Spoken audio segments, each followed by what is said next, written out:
Hello, bonjour. Aujourd'hui, je vais parler de Meghan Markle et du prince Harry. Donc, c'est la semaine du couple royal. Après avoir appris qu'ils vont avoir un deuxième enfant, il y a une nouvelle information qui vient d'être livrée, c'est-à-dire qu'ils vont donner une interview à la télé américaine. Ça se passera plus précisément sur CBS et ça sera une sorte d'interview qu'ils donneront à leur ami proche, Oprah Winfrey. C'est une annonce qui vient d'être faite, comme je le dis. Il s'agira d'une sorte d'interview qui durera 90 minutes, une interview durant laquelle Meghan d'abord parlera de sa vie, de sa famille, de sa vie avant la famille royale, pendant la famille royale et après leur départ de la famille royale. Pas vraiment leur départ, mais plutôt leur éloignement de la famille royale ou leur décision de ne plus être des membres seniors de premier plan dans la famille royale. Donc elle va parler de ça, elle va parler de la maternité, on est sûr qu'elle va sûrement parler de sa fausse couche, elle va parler de son bonheur avec son mari, le prince Harry. Je dois avouer que j'attends avec impatience son interview, mais j'étais quand même un peu surprise d'apprendre qu'elle donnait une interview. Je vais expliquer pourquoi. Donc tout d'abord, je vais faire un petit disclaimer pour dire aux personnes qu'on est dans la discussion, on n'est pas ici pour s'agresser, c'est une question de conversation. Chacun a son opinion, bonne ou mauvaise, et je vais donner la mienne, donc je ne m'attends pas à ce qu'on m'agresse parce qu'on n'est pas d'accord avec ce que je dis. Voilà. Donc quand j'ai appris qu'ils allaient faire cette interview, j'ai été un peu surprise.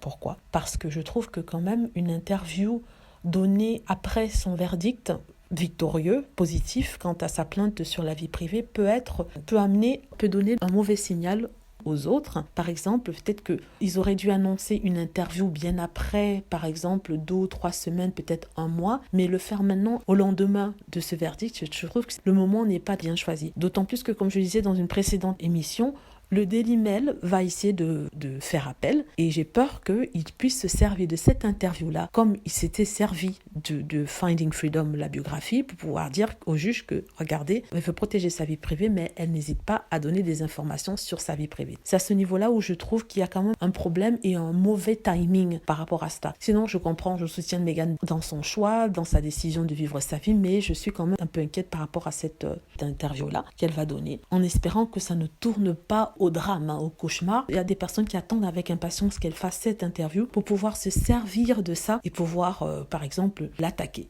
Donc c'est dommage, ça aurait été parfait qu'elle annonce qu'elle allait donner naissance à un enfant, mais qu'après ça, on n'ait pas beaucoup d'autres informations, qu'elle reste avec le prince Harry sans autre chose. Je ne dis pas qu'elle doit être prisonnière, mais je dis quand même qu'elle doit laisser couler l'eau le temps que toute cette histoire sur son procès passe. Mais bon, elle sait ce qui est bien pour elle, il faut qu'elle fasse ce qui est bon pour eux.